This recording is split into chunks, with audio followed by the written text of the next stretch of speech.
Sivavonile bebulala Ketika marikana Sivavonile bebulala Ketika marikana Magunjenje kunjenje Magunjenje kunjenje Magunjenje kunjenje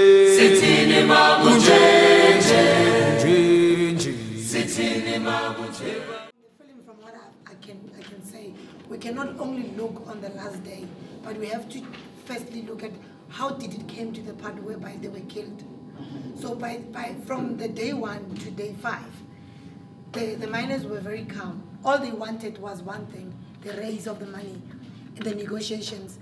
Unfortunately, the management didn't want to give out the negotiations.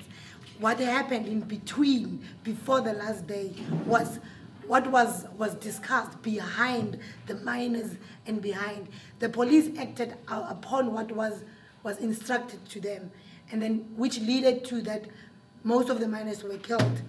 And some of the police that were killed because of miners reacted to that. Our part of our people were killed, so we had to react. That's how I understand it. They armed themselves in case of emergency. But in that manner, still they stand on their words. We are not here to fight anyone. We are not here to kill anyone. What we need or what we want at the negotiation that the Lumni or something, the miner must increase our salaries to 12,500. But their voices were never heard. To the point that they moved away from the mine. They went and stayed at the mountains to move away from the sea and stay there. But still, they were still intimidated while they are there. They were still given fear. And the other thing that I picked up again was, why were on the last day, after all the emails that were sent that this needs to be done, the miners need to give the weapons and they will let them go. My question is, if that's what they wanted, why didn't they say, okay, this is what you want. You want an increase. Let's do this in writing. We're going to increase. We're going to give you what you're asking for so that you guys can go back to work and you give us the weapons. And then we let you go. Then when that guy, the last guy, what's that organization? Amco. When he went there on the last day before the killing, he said, before to save impilo zabantu for the sake of our brothers and sisters and mothers. A lot of blood is going to be shed here. That when the miners decided, you know what, let's all gather and let's go home. They walked home, but in that moment already there was emails and whatever instruction that was given, which this needs to be done today. Monday it was come high water, whatever. Tomorrow it's the Eid day. Everything must be done. So when that instruction came, 400 vans were there, helicopters were added. My question is, why did they bring 4 vans for mortuaries and there was no ambulances that were allowed on the scene? So for me now, according to my opinion, this was like something that was planned. If things don't go right, this needs to be done. And then the targets were the first people that were leading the march. Those were the first people that needs to go down. If ambulances came in an hour after all the shooting, to help who? So many people died on the scene while they were still alive that could have been saved. And then why did they have to follow still the ones that were hiding behind? Because it showed that they are surrendering, they're going home or whatever. But at the end, they still followed them to kill them. I'm not saying it was wrong or whatever. I'm just having questions. The police were doing their job for what they were instructed to do, but where does the instruction come from? Thank you. Thank you. The people died for a company that's owned by a European group of whatever that came in, they owning mines, right? And if you look at it in that scale, it goes to, if we take it back even in the apartheid times, is that the system haven't changed. Police were killing black people, right? And nobody was arrested for that. And now in democracy, is that police are in the same system and policies that were governing this country in the apartheid. They're still killing the black people. The difference is that the black person is now in the position of administration and probably the power in the parliament or the highest office in the safety and security department. And they're giving orders to ordinary poor black people to be killed. So now it is not only that we should judge that the police were wrong or the miners were right, but it's to look at it as a system. How then do we deconstruct it and really judge it from that point of view? Because it's even clear, that guy who's Cyril, yeah, he even speaks of black people come into the economic system as a black economic empowerment, whatnot, in the system that they do not own or they do not have power over. Yeah. Then why do we get into a space of killing each other for economy that will never own? So the system on its own, it's faulty. I mean, there's evidence in that documentary that we watched, who is arrested. Only a poor miner has been accused for murder. You know what I mean? So it's deeper than that. We shouldn't look at it as who pulled the trigger. There's a system that protects them, that governs them, that made that day to end up like that. And if we were to start a conversation about it, is to look at it to that point or from that point. Sure. Yeah, I wouldn't want to blame my. Okay, It's fine. Okay, fine. I do agree with what my director is saying here. I wouldn't want to put blame much on the police, né? But I want to let's look what was happening in riots between other political organizations, like maybe, I'm sorry to call on the organization like ANC and Inkatha. Né? Yeah. Remember, if Inkatha was marching, assumingly from George Koch, Patamo Tembis, on the train inside, they were killing people. They didn't want to listen to what is happening. Immediately if you are found inside the train, being not their member, automatically you're going to be killed. Police, not that from that war. If they are carrying traditional weapons, there is an experience that they've seen war. They won't be able to understand my deed. You understand? For them carrying traditional, if they handed over their traditional weapon to police officers, I mean, we'll not be discussing this today. That's my own perception of it. But so my father here, for a traditional weapon to kill someone, it has to be in a close range. Yeah. So there wasn't any point where these police were threatened on a close range to be killed by these weapons. There was always a distance. Unless if they approached, then we'd talk a different story. They were killed on their way home. So a traditional weapon is used on a close range. So for me, Prof, no. I still say no.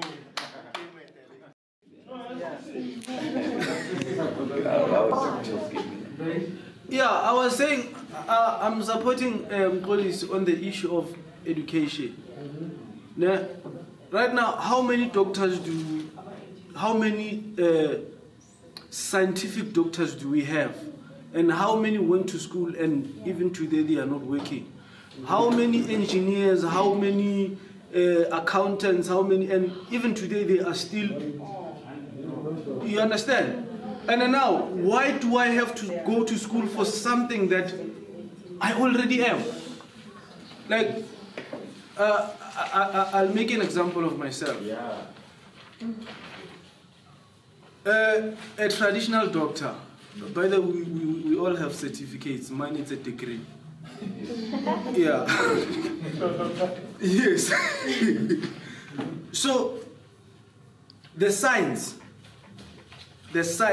I just want to talk about the subject science. Spiritually, I can be able to teach science. I can be able to tell you. Now I can tell you how time came about.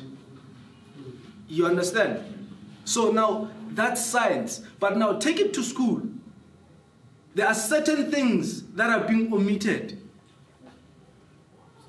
to whatever they call kidding modules or whatever they are, whatever. You understand? So you can see what now the education system on its own also, it's only programming us to say, if you do not have a paper, you are not going to be employed.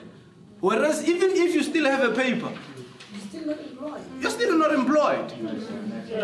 You are graduated and then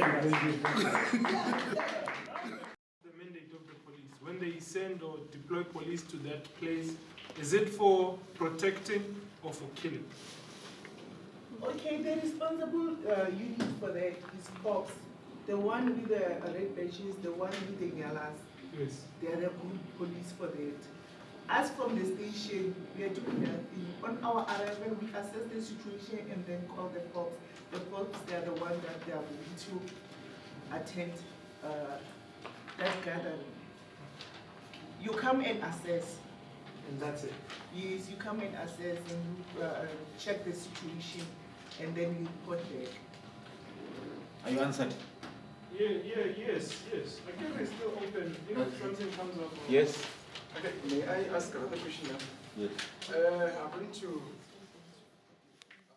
once and for all. All right, just make a barricade, a crawl, so that they cannot run away. All of them should do what we are assigned to do. So you understand now, the police came there not to calm the situation, but to make sure that the miners do not go back to the mine again alive, so that their disease, let me put it that way, cannot spread to the other mines, according to what they said. Okay. According to me, Your name? wow. Swundru. Swundru. Yeah. Okay, shut up. Okay, according to me, I thought the reason why they were shooting the Americana, it was to introduce fear to my workers. Okay. Which is was baba control, which okay, masithenza nganje because at first bafake ama-fence as ubudasho ukuthi okay, barricade ukuthi bangamuvi la. So since thina singafuna ukulawula, such okay, let's move.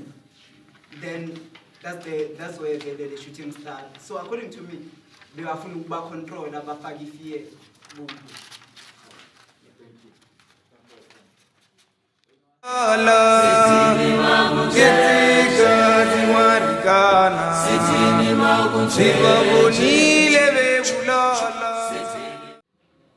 We are now joined with the local sergeant. Could you please introduce yourself and then tell us how the experience of this film festival / workshop has been? Hello, my name is Sergeant Mahatu, a DB coordinator at Tembisa SAPS. Okay, the experience about the film is the lack of communication, disloyalty, and then trustworthy. Yeah. No, thank you so much. Thank you so much. We are now joined with our final panelist. Could you please introduce yourself and then tell us about what this experience, the experience with this film festival / workshop how it has been for you? Sorry. Okay, my name is Virginia from Tata One Big Family. I'm a chairperson for Tata One Big Family LGBTQ. This was an amazing event for me, a festival or workshop. From everything that we did today, I've learned a lot, and with the discussion, I think it helps with more ideas and you get more clarity with certain things and more views about the festival. And then with the first film, which was the Americana film, it's I think there's, from what I know and from what I have learned about it, there was a lot of things that, with the discussion that I've picked up, with the system and everything. And then with the second film, the 4-letter word to happiness, something like that. What I've learned about it is I just figured out me today, which actually the film, I kept saying I don't understand what the title of the film, but today I got to understand it. It was all about, for you to get the happiness, it needs all that 4-letter word, the love, lies, hope, and Danny and everything. It's all a part of it. Yeah, it's all a part of it. Yeah. Thank you so much. Thank you very much. Thank you. All right. Thank you for Bye-bye. joining us, and goodbye. Bye-bye. Just to wrap up, we are joined with our panelists here, one of our panelists, and we'd just like to ask her how the experience was. Could you start by introducing yourself, and then you tell us how the experience with this film festival / workshop has been. Hi, my name is Makosazana Teleze. I'm the founder and director of Chapter 1 to Female LGBTIQ. The experience that I've got today was superb. Firstly, the film about Marikana. I didn't know the film. It was my first time to see that film. I just compare what I have to compare, and then the knowledge that I've got is that you cannot point finger who killed those people, because now we don't even know now who is responsible for the killing. And then the second film, it was very, very, very tough. I really like it, I really enjoy it. But I've learned that cheating, it's not good. Lying, it's not good. What is more important is truth, loyalty. It's what I've learned, that truth and loyalty keep the relationship strong. Yeah. Yes. Very nice. Thank you so much. Thank you so much. Being part of all of these people, and in the knowledge that none dares contest that assertion, I shall claim that I'm an African.